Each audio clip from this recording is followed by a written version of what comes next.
for everyone to tune in, Mr. Cho would like to take this chance to introduce yourself. Okay, so I'm Daniel Cho. I'm head of strategic pricing as a function in Phillips, especially for the business that is concentrated on connected care. And you may notice a lot of the product that we are selling in the recent news. I mean, patient monitors, ventilators. So it's actually, we are in the middle of the crisis of supplying, actually not demanding like most people do. I mean, and we actually have a handful of both. And I want to take this opportunity to show the two sides of my challenge. One is we have too much demand. The other side is we have too much supply. And both we are not prepared in the beginning. So we have too much demand. The other side is we have too much. Okay. And so what we are trying to share is what steps we take, and also some of the analytics that we prepare in order to get ourselves, into a good, at least a good path. I would not say it until we are ending COVID, but at this moment we are quite confident with the approach that we take, and we'd like to share that with. Well, that sounds really exciting. I hope you don't mind me asking you a question directly. Sure. Well, I can understand the demand side because of the situation right now. Would it be comfortable for you to explain further on too much supply side? So when you have a supply issue, that means you cannot produce fast enough. So you have a lot of customers asking for your products. I mean, ventilators is a key example. We have multiple times, and I'm not allowed to quote how many, because if analysts are listening, then it's not good. But we have a lot more demand than we ever can produce. So that is a good problem to have, but it's still a problem to have. And I will explain to you why is there a huge challenge also for pricing and also for running the business as a whole when you meet that crisis. It's not as easy to handle as the other side. So you have both challenges equally difficult. And I would show people what is going on and how that will affect, the way we need analytics and the way we need to analyze the data in a different way to take it. I see. Thank you very much for the question. And so, ladies and gentlemen, many thanks for also taking time to join us in today's inaugural Pricing and Revenue Management webinar. And we're very honored to have Mr. Daniel Cho from Phillips Healthcare to join us, as he was just explaining to us on the supply side of things.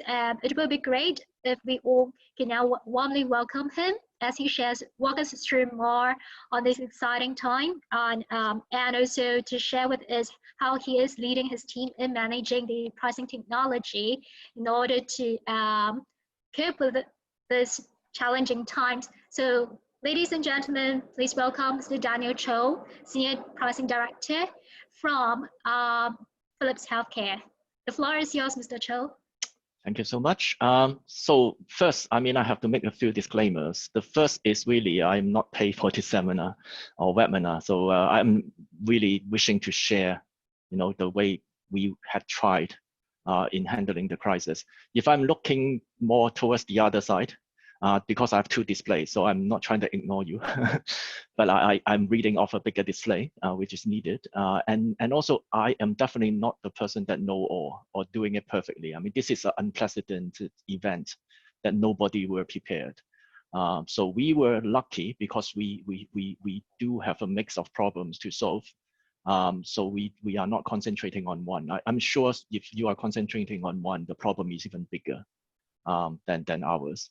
I do not know your business. Just whatever I propose or even advise, don't listen blindly, because it may not work in your business. You have to be careful, whatever you choose. And at least, I want to make sure that you have all the capability to go through this nicely, and may the force be with you all, because I think you need it, especially if you are doing business planning and also pricing. So crisis and crisis management. So when we ever meet a problem so big, that we can describe it as crisis, the biggest challenge is to try to describe it because end of the world is not a good description. So, and the first thing we do actually is really to frame the crisis into manageable problems, smaller chunks of things that we can solve. And in each of the smaller chunk, we must be able to describe it as the four things. One is the scale. Is it a huge problem, a mid-sized problem? How fast it's happening, and do we have time to respond? I mean, that's really the part of the scale. And then of course the trend. Is it a linear trend? Is it an exponential trend? Or is it coming back, I mean, normal again, even without doing anything? And of course, the spread is important, or how we describe it as the scope. So what products are we talking about? Which market are we talking about? Which customer segment are we talking about? And of course, the final and most important one is what is the projected business impact on financial, your order intake, your profitability. Of course, customer satisfaction is one key one, because that is also your future. Of course, do you have any impact on your branding, and also for our own staff? Do you want to work them to death? Do you need to fire some of them because of the cost issues? I mean, all this, you have to take everything into account. And then you frame it, then people understand what problem are you talking about. Are we losing people? Are we losing customers? How big it is, and is it getting worse and worse? And until you can frame those questions, it's difficult also to find a solution. So my recommendation is, when you hit a crisis as big as this, you try to break it down into smaller chunks, and you have to describe it, because once you can describe it, actually the solution will start to surface. So let me just briefly introduce you what we do as a business. So Connected Care is a 4.3 billion euro business, and this year definitely is not the same number. This is a number from last year. So we are selling patient monitoring, ventilators, defibrillators, and also some home monitoring devices, sensors, biosensors, spot check devices, cardiographs. I mean, a lot of stuff. This is only about 20%. I mean, we have a lot of things that I can't even show you in this one slide. What is the problem here is that all these things in blue, circling by the blue color, they are the COVID-related problem solvers. So this will help the hospital to deal with COVID. And because of that, there's really, really high demand. And if you read the news enough, you know that without a ventilator, a lot of the critical patients will die. I mean, this is the only treatment that is essential, to keep them alive once they are in the critical care. Of course, you also need monitoring. You need some kind of remote monitoring to get the staff away from the patient as much as possible. And you need something to manage the heart, because the cardiac is actually the second reason to die. So with all these challenges, we come with two streams. So one stream is there are so much demand, for example, for ventilators, much more than we ever can supply. On the other side, we have also product that customers don't even have time to look at it or have no budget to buy. So you created one side, you don't have enough supply. The other side, you don't have enough demand. So your business is split in half, and none of them are doing well. So we have to think, because if you just stop there and be afraid and say that we can't do anything and let the market survive on their own, then they will do a lot of things that are not very rational. So we have to come up quickly with a plan, and also centralizing all the decision, making the market and enable them to be successful. So we created a very, very nice strategic plan to say, okay, let's think of COVID as 3 stages. So one is now you are in the COVID, or some of them are not inside the COVID yet, I mean, in some markets. And then you have then the post-COVID, when everything seems to be died down. And then you come to a new normal. So when everything dies down, eventually, you will arrive a new horizon. So it could be higher demand because people understand how important it is. It may be lower demand because people already have a lot of units in their resources, and also the price will be different, because after COVID, people will have a different perception on the value of the product, and hence the price will change. For us, we are looking at the most important part is to be able to survive through the 3 stages, and continue the business as good as we can, rather than looking at just surviving the COVID cycle or only the post-COVID. We need to look even further and say, okay, how can we survive after 2022? And that to me is the most important question to answer. So we need to build a bridge, and a bridge built on things that are not solid. You can't even see the bottom of it, but you still need to build a bridge because you need to make sure things are continuous and you can be successful. So you have to somehow predict and forecast your way through the challenge, and you can see that the phases, now post-COVID and new normal. This is the bridge we need to build, and you need to have a very strong strategy to make sure everyone understand where to go and how to arrive. And it has to base on facts and not based on fear, because most people today are reacting on fear, especially when you have a demand issue, when you do not have customers. So you want to then acquire more customers, then discounting is obviously the easiest thing to do. But if you look through the three phases, if you discount it away and it becomes your new normal, then in the future, you will not be profitable. Your business will go bankrupt anyway. If not today, it's next year. If not next year, 2022. So that's really what you have to think, thoroughly before you make decisions.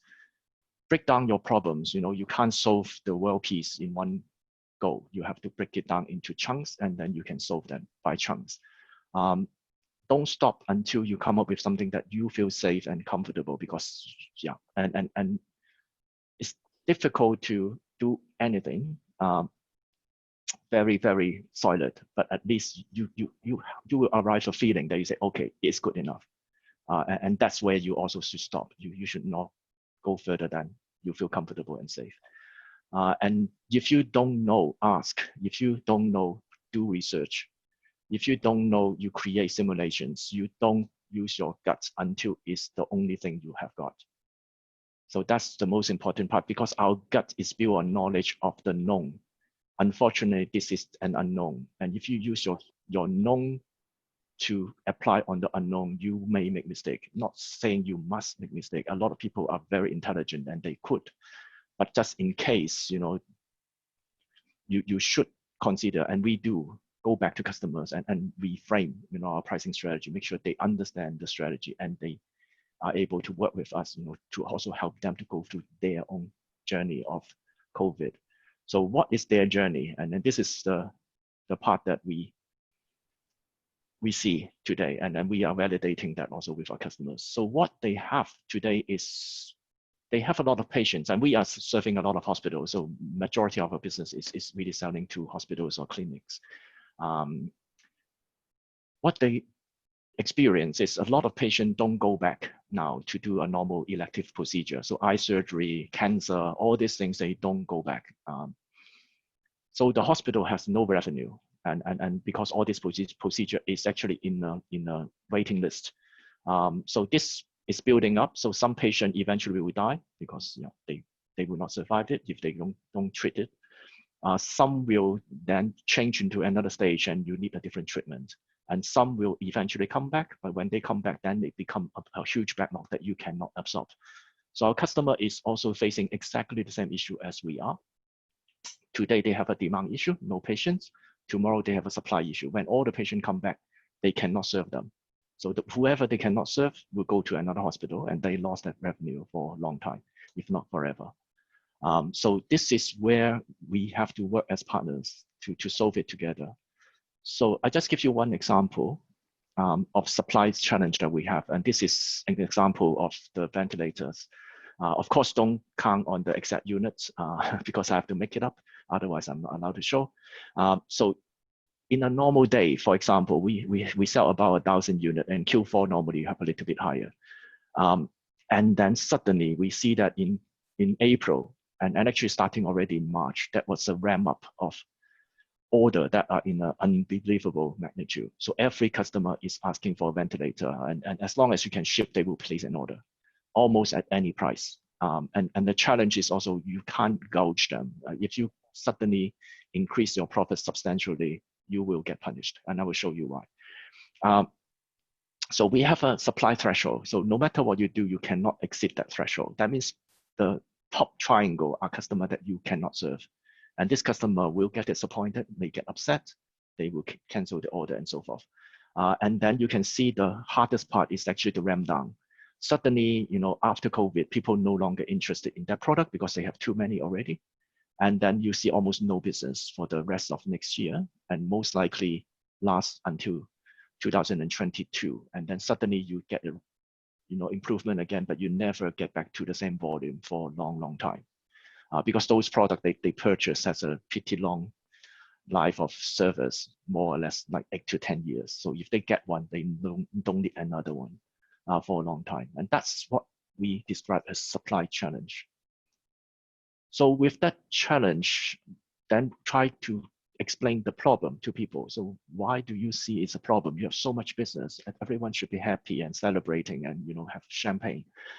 But actually the demand is really overwhelming. So if we fail to supply, we will have dissatisfied customers. And this customer will first cancel the order because you cannot commit on shipment. The second one is they will not come back because they are so upset with you.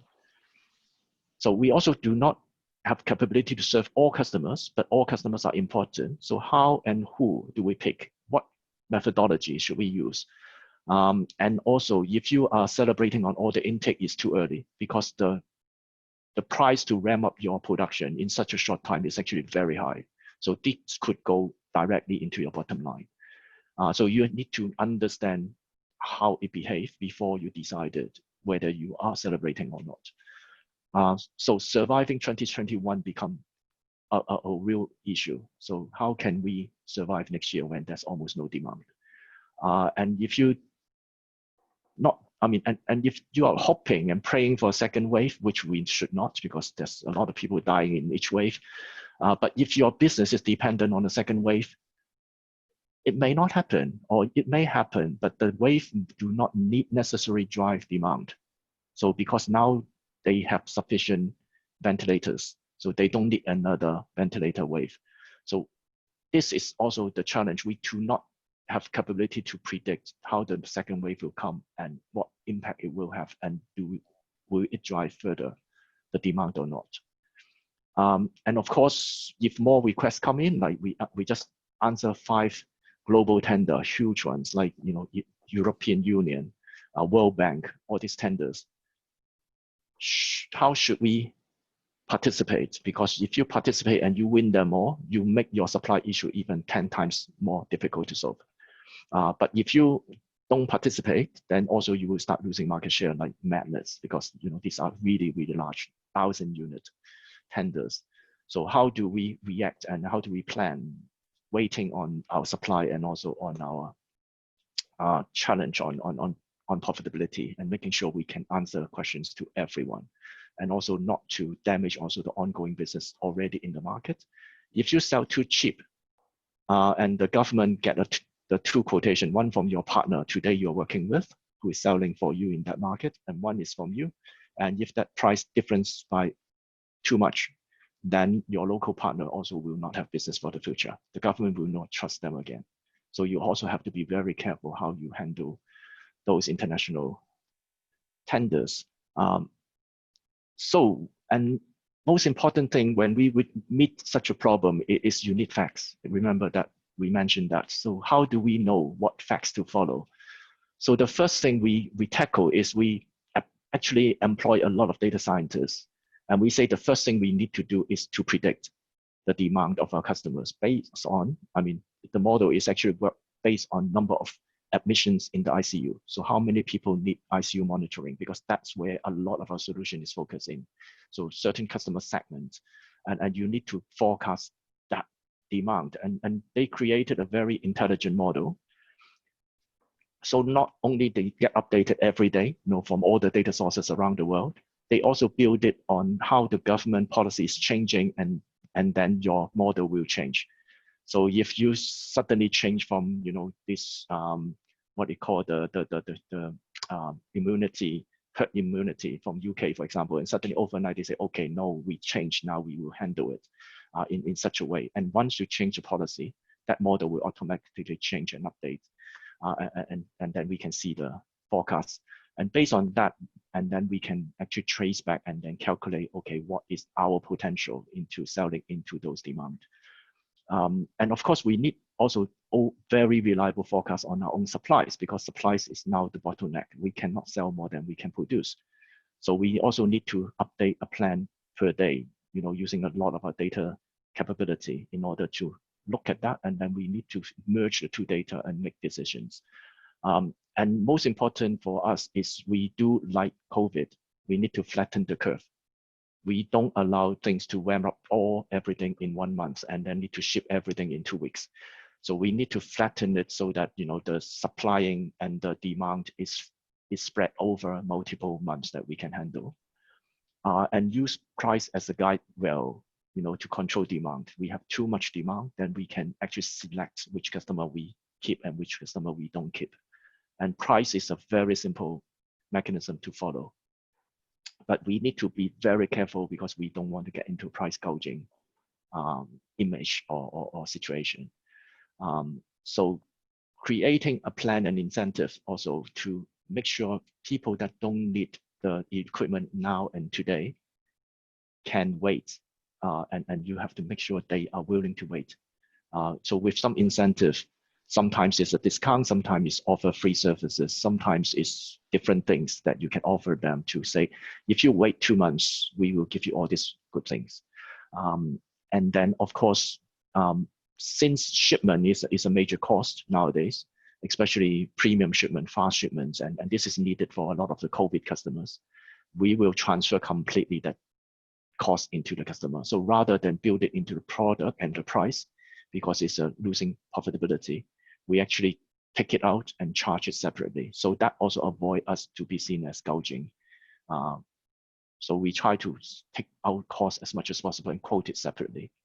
And of course, we need to also build up a very, very accurate predictive model of life cycle business. So certain product that we have, we can sell upgrades, supplies, contracts, connectivity, training, consultancy, a lot of things we can sell afterwards.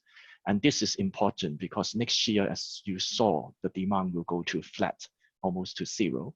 And if you want a sustainable business, you have to think of what can you do with the current model, which normally we would give them, just good enough products. And that gives us also potential to do a lot of things in the future for those customers and make them and make the equipment more powerful and more useful for them also for long term.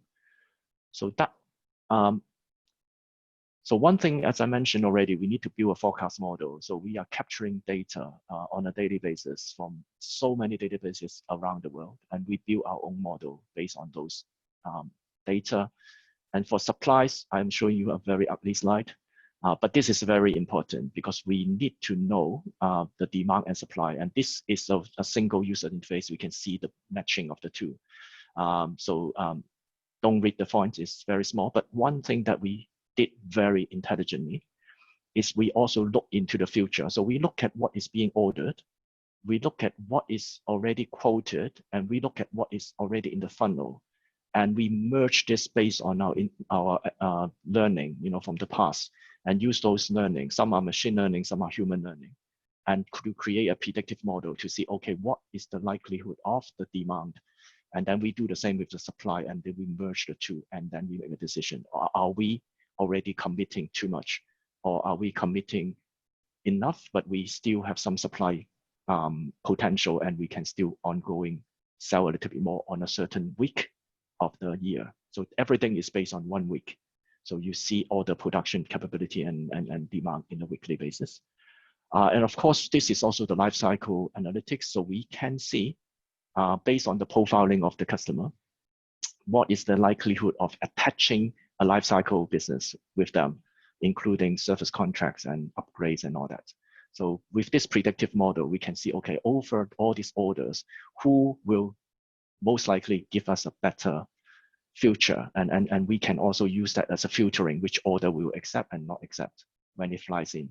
And of course, the one that has a very high potential are the one that we really want to capture, because these are also good partnership that we can build together with customers. We can build even a contract multi-year contract with them because they are creating a very high synergy, with Phillips. That could also give us also a longitudinal, business over time.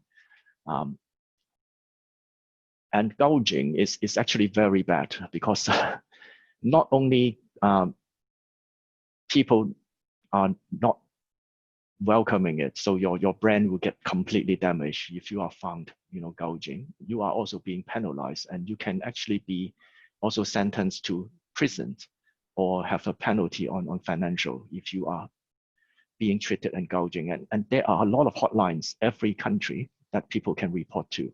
If they see that you are getting unreasonable profit out of this national emergency. So we have the fair share of our own, attention. So you may have seen this. I hope, yeah. It's not going to change your vision on Philips. So we had actually won a single order, and this is talking about one single order, and this is why we are having this supply issue. A single order of 646 million US dollar. So and this is the problem we have to solve because they are demanding a lot of units. So with this nice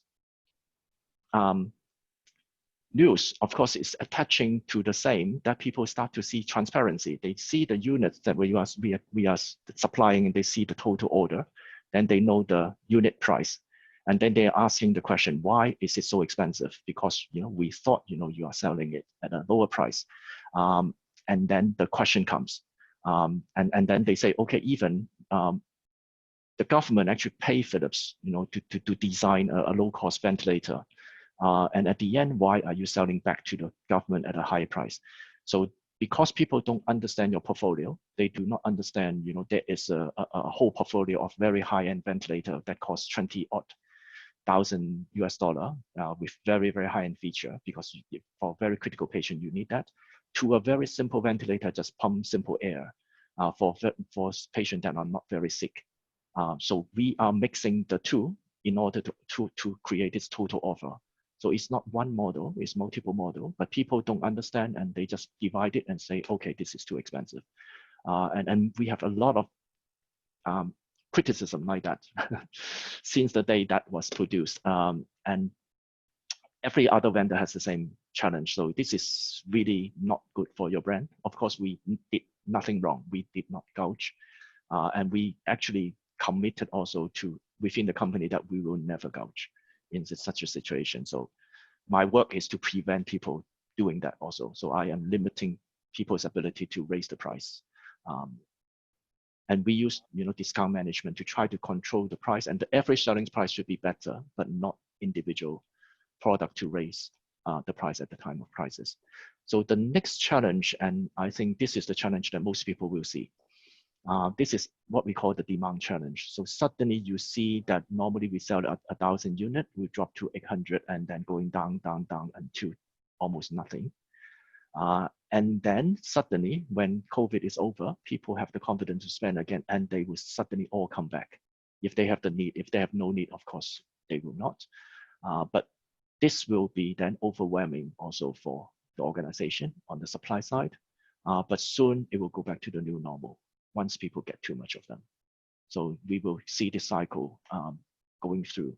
So this is actually almost exactly opposite to our other problem. So the good thing is when you merge the two, it may help to relieve a lot of the challenge otherwise. So the problem actually is cost of manufacturing is now very high because you have very low volume production. Your supplier is not going to give you a discount on such a low volume. And also your factory, everything, the fixed cost is the same, no matter how little you produce. And the market size is much smaller. So many players in the market will try to grab the as much orders as it is possible. It is regardless of the size. One unit, they will be aggressively discounting it to 10 units to 100 units. And you see this panic discounts almost everywhere.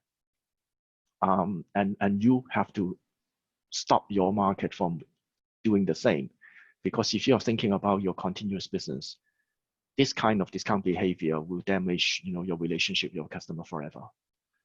So, and also a lot of the time, a lot of this discussion is about pulling in. So they say, okay, the customer anyway want to order in Q3. Why don't we give some incentive and have them order in Q2? The question then is, what is the benefit for Philips? I mean, if this customer anyway will buy from Philips, why should I provide incentive? Pull them in, because putting them in, unless it's a production issue, otherwise it doesn't give much benefit. So we have to go back and think, okay, should we, because of the potential supply issue, or should we not? It could be disastrous if we pull in just for the sake of showing it better on Q2, because at the end of the day, it's the full year that you are counted on, and this will damage the year-end results substantially. So so what do we need to quantify in order to make this work? So we need to, of course, the first thing is to have visibility on the funnels. Every single funnel counts at this time.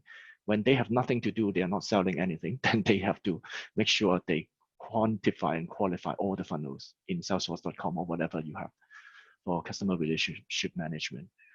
We have to track and simulate customer behavior change. So their behavior is changing, and we need to understand why. And we need to know how many of them are changing their willingness to pay, because their budget also is limiting, or even the ability to pay. So do they even have budget, even if they need it, or if they want it, can they buy at all?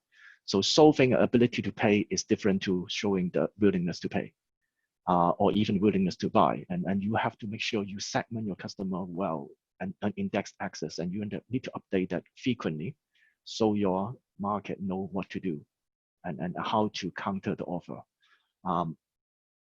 And you need to look for the consumption trend as well. Since you know how much they needed to be consuming, some of your customer, you see the trend. So again, pooling in order is not a good idea. If you know the consumption is 1,000 units and suddenly they want to buy 20,000 units, you have to be careful, because they could be stockpiling it, so that they will be then your biggest enemy, because they can go cross-border selling. They can also sell against you once the COVID is over. So this could be potentially your biggest potential competitor if you sell them very attractive at a very high volume at this moment. So this is something that you need to take care. Of course, if you have perishable products, things that will go bad in very soon, then this is not a challenge. But a lot of our products are not perishable, so they can last years. So if you stock keep it and sell it next 2 years and make a very handsome profit out of it, a lot of our partners will do that. And of course, you need to make sure you create meaningful bundles. So what we want to do is also to make sure we merge enough product, make it attractive for customers, so they buy the supply challenge product with the demand challenge product to try to ease the problem. And sometimes we even do everything onto convincing customers to buy 1 unit more or 1 unit of another product more to increase our order intake, but not pulling in from the future. So this need to understand your customer very well, especially at this very difficult time. And if you are going to invest your discount, this is how you invest to increase the incentive to buy more from you. And of course, financial solution is one alternative. So we will create a lot of financial solution, because we know my customer actually is also facing a lot of cash issues.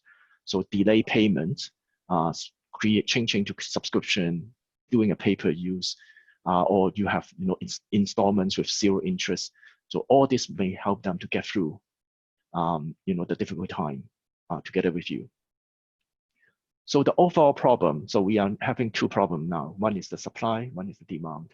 So the important thing is we look at the mix, and we make sure we manage to mix well. So in our situation, we have to make sure we survive today using the things that we have too much demand, and creating also the synergy so that we can also support the one that has no demand. So we don't give too much pressure to the business so that they have to discount everything away for a limited market that they are fighting in. But then after COVID, then it's the other way around. So if you maintain a good price for your non-COVID products, then they can then pick up stronger order intake and also profitability to then support, your reduced volume on your COVID products. So this is really using the mix and using all the forecasts you understand and then plan for this continuous business. And you have to, the objective is to make sure end 2020 well on profit and order intake, and also 2021. So you plan also 1 year ahead. Because if you only plan to survive this year, next year you will again come into a challenge that you cannot prevent. Of course, we have also using whatever we understand to stop selling things that are not getting us profit or very, very good performance, because every manufacturing that we are doing for non-COVID product, we stop a manufacturing of a COVID product. So we need to stop producing anything that are not needed or necessary as much as possible to vacate the capacity in order to produce COVID-related products so that we can generate this faster income and surviving on the cash and all that. Of course, we need a lot of advanced funnel management to look at order intake and profit gaps. If you understand the gap really well, then you can create a plan how much you need to pull in, and you don't need to pull in more than you just fill the gap. And this is important for us as well. At the end also, spending discount as a limited resources. Don't allow everyone to make their own decisions. Centralize it and decide as a company how much you can afford to spend, and then decide where to spend. Because every dollar you spend, you can spend to attract more order intake and margin on a certain market. And you have to make that decision. Don't allow the market to spend whatever they want as discount, because then you cannot manage your profitability. And last but not least, for my business, we use human life as a guideline. So first serve the one that is needed and making sure we rescue the best and the most amount of patients. So that is the first guideline. Then the rest is leaving to pricing. So then we use price to filter out bad orders, bad customers. We filter out business that has low life cycle value potentials, and we filter also carefully, how many tenders we are going to win and what portion we are going to win, in order not to get ourselves into a supply issue that we cannot deal with. So that's it for my presentation. I hope it's useful. And of course, I am really ready to open up the floor. And then sorry that, it's not perfectly prepared, because it's really a busy time also for us. As you can see, all the problems that I need to solve. But yeah, I try my best to describe how we approach it, and also, yeah, would love if you have feedback also helping us to improve. Well, Mr. Cho, thank you. And it's a very comprehensive presentation. Yeah, I can see there's a raised hand. Ksenia, would you like to key in your questions so that we can see what you would like to ask Mr. Cho?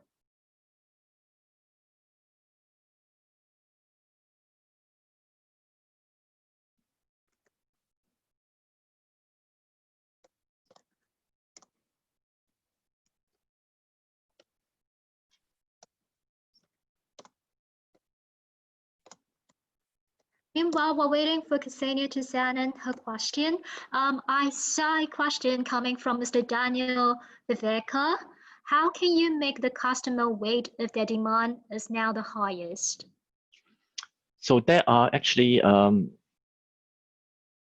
depends on whether it also drive from the first scenario is whether human life is the focus, because you cannot allow them to wait if waiting means people will die. So that is the first filter. So everyone that we know human is not being impacted, we can go back and negotiate. So we can say we may not ship them the full amount, we may ship them partial amount to get through their days. With if they order 1,000, we may say give you 100 per week, and that slow down the shipment rather than one big chunk at one time. Can you wait? Because they also need time to install, to train, to use the equipment. Sometimes we'll say, okay, can we ship you something else, as an interim? And this is what we are doing today as well. Ship them something not as good, but need for survival, and then we will ship them the good things, and then we swap out those interim products to delay the shipment. So it's all depending on the nature of the product that they ordered, and also the nature of the need.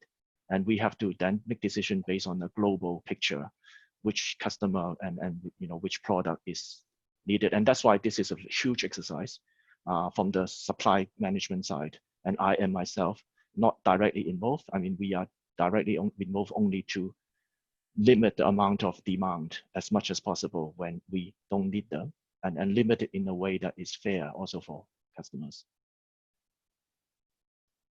Okay. So competitors, no, this is not competitors. This is our partners. So they will stockpile our products, then it become our competitors because they are selling on behalf of Philips and they carry our name cards. So they can then become your I have an incoming call. They become your competitor when they have a lot to sell at a very, very attractive price because you offer them this huge discount at this time. And a lot of this panic discount is also very, very damaging to your business, which you may not want to do it again next year. But then you already have someone that has this very low price to compete with you. And that's the reason. It's not a competitor. They are actually a partner, but they could turn into your competitor when they have more product at a lower price than your current partners in the rest of Europe, for example. So if the average selling price today is 1,000, and if you are selling now to this person at 800, so this person can then next year sell at 900 to compete with your 1,000. So that is what we see as a potential problem. I see. Okay. If I may ask a quick question, then how do you filter this from partners become competitors out diplomatically? So we normally will really look through their funnel and they have to submit to us. So who are they supplying to as an end customer? Because that is also driving our final decision on, okay, is this customer needed it because of the clinical? So if they need it because they need to, really cure patients, we will not stop the supply. So this is always human life first. But if they are not mapping this to anyone and they are not proving that is a customer-driven demand, then we get suspicious. And then, most likely we will not supply them.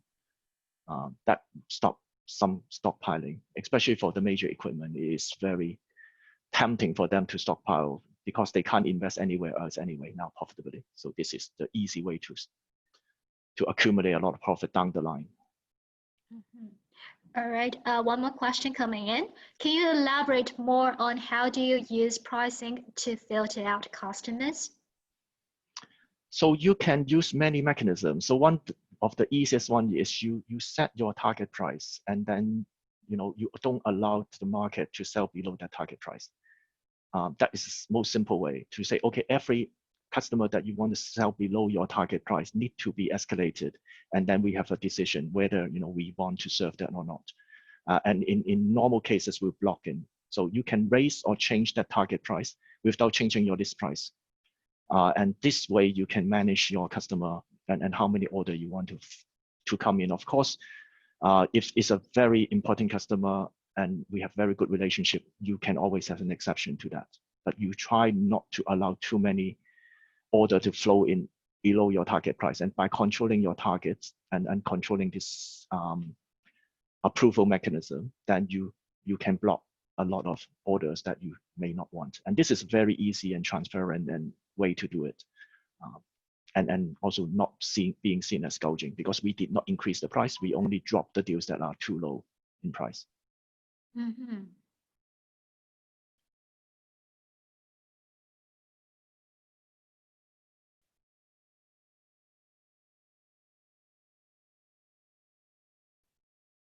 All right. Any other questions? I guess people are a little on the shy side today.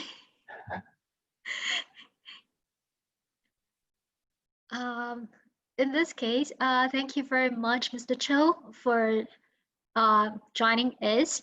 And for all the participants, do feel free to write in your questions, and I will, if I may have Mr. Cho's permission, I will compile them and redirect them to you, and then we will see, and we will respond to our participants. Would that be fair?